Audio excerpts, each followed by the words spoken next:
Unemployment improved a bit last month, but it's still nearly 9%. And the trouble is, job creation is so slow, it will be years before we get back the 7.5 million jobs lost in the Great Recession. American families have been falling out of the middle class in record numbers. The combination of lost jobs and millions of foreclosures means a lot of folks are homeless and hungry for the first time in their lives. One of the consequences of the recession that you don't hear much about is the record number of children descending into poverty. The government considers a family of four to be impoverished if they take in less than $22,000 a year. Based on that standard and government projections of unemployment, it is estimated the poverty rate for kids in this country will soon hit 25%.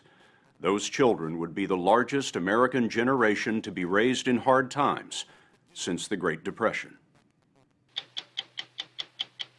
The story will continue in a moment.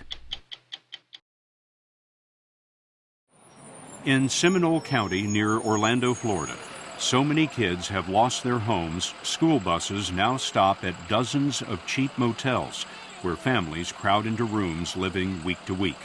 11-year-old Destiny Corfey joined the line at this motel a year ago. I never really noticed what people were actually going through until now, until we're actually going through it too. David and Teresa Corfey never imagined their family homeless. Together, they were making about $40 an hour detailing expensive cars. There was a 3-bedroom home, vacations, extras for the kids. But both jobs went, and then the house. Evicted, they found that the homeless shelters wanted to split their family up, boys and girls. That was definitely something that I wasn't going to have, was being separated at a time like this. I figured a time like this that we needed to be together more than anything. So David, Teresa, Destiny, George, and Chance moved into their van. George climbed up here on the back seat, and Destiny and Chance here. I was embarrassed that maybe one of my friends might see me. I don't want anybody to know that I was actually in there. Where was the van parked? It was at a Walmart. We would actually go in Walmart and clean ourselves up before we go to school. Yeah, in the bathroom. Save some money. How would you do that? I would wash my face and take a tissue, wash my arms and stuff. We would bring the toothpaste and the toothbrush and the brushes, so we'll go brush our hair in the mirror and people would see us. Yeah. It would be kind of weird, but we went through it. Tell me about the motel that you're living in now. Well, it's a lot better than the van. Yeah, it's really small though. 2 rooms for the 5 of them. Their possessions, family photos, you name it, went into storage, and they lost it all, seized and sold when they couldn't pay that bill. Most of my stuff was in there, my scooter, my game system, all my games, my clothes. So I lost most of my stuff, so. I had so many of my toys and things, my Barbie dolls, clothes, and it was just all gone. What's the neighborhood like around the motel? It's scary. What do you mean? You hear on the news all the time about shootings, and it's all right there. Nationwide, 14 million children were in poverty before the Great Recession. Now the U.S. Census tells us it's 16 million, up 2 million in 2 years. That is the fastest fall for the middle class since the government started counting 51 years ago. One of the areas suffering the most is otherwise advertised as the happiest place on earth, the counties around Disney World and Orlando. Just on Highway 192, the road to Disney World, 67 motels house about 500 homeless kids. The government counts them homeless if they have only temporary shelter. In Seminole County schools, 1,000 students have recently lost their homes. How many of you in the last few weeks have gone to bed hungry? At Castleberry School, students whose families are at the poverty level or slightly above qualify for the free lunch program. We talked with some of those kids with their parents' permission. Who can tell me what it's like to feel hungry? It's hard, you can't sleep, you just wait, you just go to sleep for 5 minutes and you wake up again and your stomach hurts and you're thinking, I can't sleep, I'm gonna try and sleep, but you can't because your stomach's hurting, and it's because it doesn't have any food in it. and it's like a black hole. And sometimes when I don't eat, my stomach, you can hear like it's like growling, you can hear it. Usually we eat macaroni or we drink water or tea. My mom will sometimes like make food and then she won't have enough, so at night we'll just eat cereal or something. Other times my parents will fight about money because they don't have enough money to pay the food. We have to sometimes take food from a church. It's hard because my grandmother's also out of work and we usually get some food from her. It's kind of embarrassing because the next day you go to school asking kids if they want this or if they want that. If they have cereal and they haven't opened it yet, you go ask them if they want their cereal. We found a lot of families are making a choice between food and electricity. How many of you have had the lights turned off at your house? How do you study when you don't have the lights on at home? We have emergency flashlights and I usually have to use them. I'll just light candles and sit around in a circle of candles. Candles? Yes, ma'am? I use candles because my mommy brings some. I'll go out to the car and turn on the overhead and read out there and study. Ashley Ray raised her hand to add something that we didn't expect. I kind of feel like it's my fault that we don't have enough money. I feel like it's my fault that they have to pay for me and the clothes that they buy for me. They're believing it's their fault that they're in the situation. Beth Davalos runs the Seminole County programs for homeless kids. Our numbers go up every day, between 5 and 15 new homeless students a day. Every day? Every day. And she told us something else is new.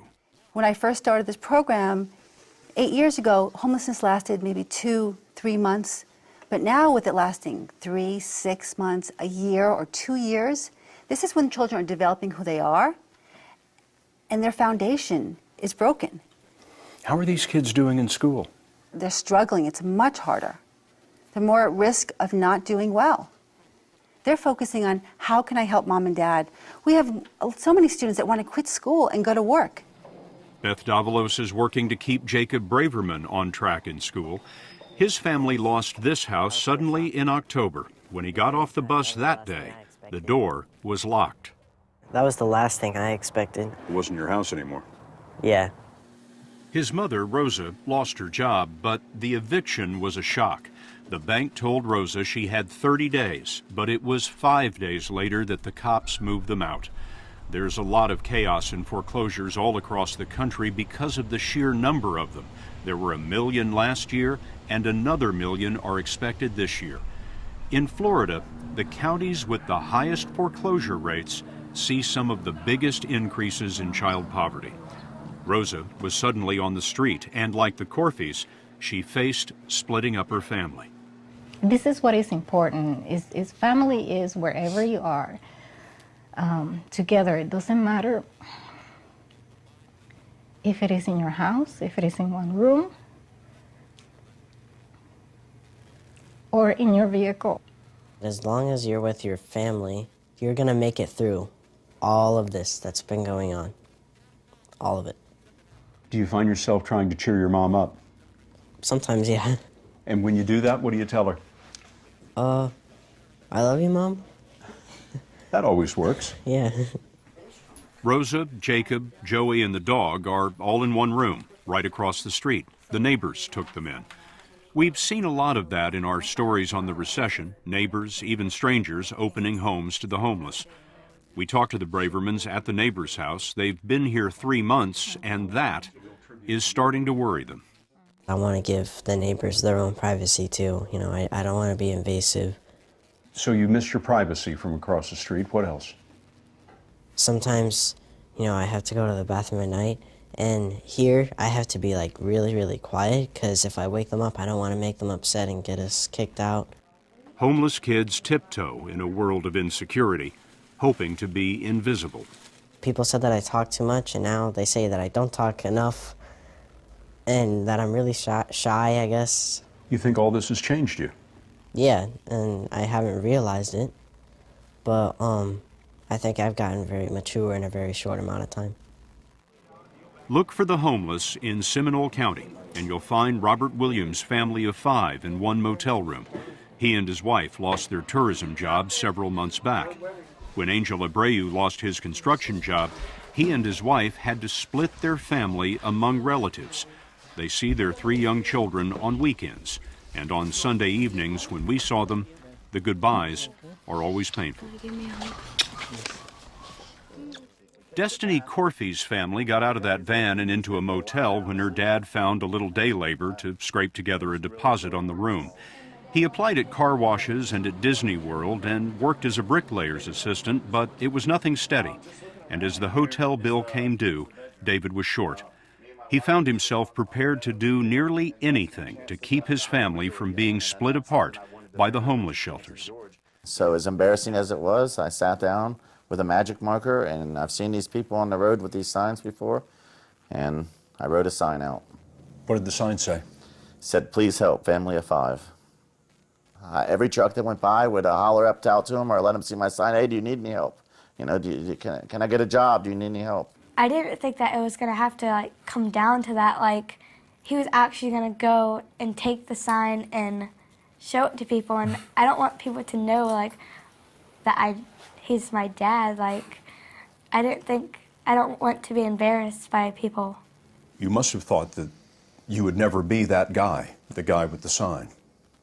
Never in a million years did I think that would be me. And I told my wife, this is America, and America that's full of wonderful people, and I'm going to go out and see what I can do and see if there's someone out there that can help us. He showed us the sign that eventually caught the eye of a woman who stopped to say she might have a job for him. And sure enough, that phone rang about a week later. She said, "David, I'd like to tell you, you're golden. We have a job for you, and you can start Friday." And that's where you got the hat. That's where I got the hat. And the University of Central Florida. Absolutely, and I've been wearing this hat ever since. He's a parking attendant, $10 an hour, and that's enough to keep the motel room, but not enough to get out. George dropped out senior year to look for work, but Destiny is still being picked up on the school bus route for homeless kids. And when things get better again, we know that there's still people struggling, so we'll be able to help out a lot more and we'll understand what they're going through. This opened your eyes to an America that you didn't know existed? Mm-hmm. I can't believe it. We all hear about the recovery, that the recession ended in 2009, but some things are getting worse before they get better, and child poverty is one of them. America's motel generation is growing fast. Like the kids who came out of the Great Depression, this generation is being shaped by homelessness and hunger, but also by memories of neighbors who open their homes and of families that refuse to be broken. Love you guys. Love you, Destiny. Love you too.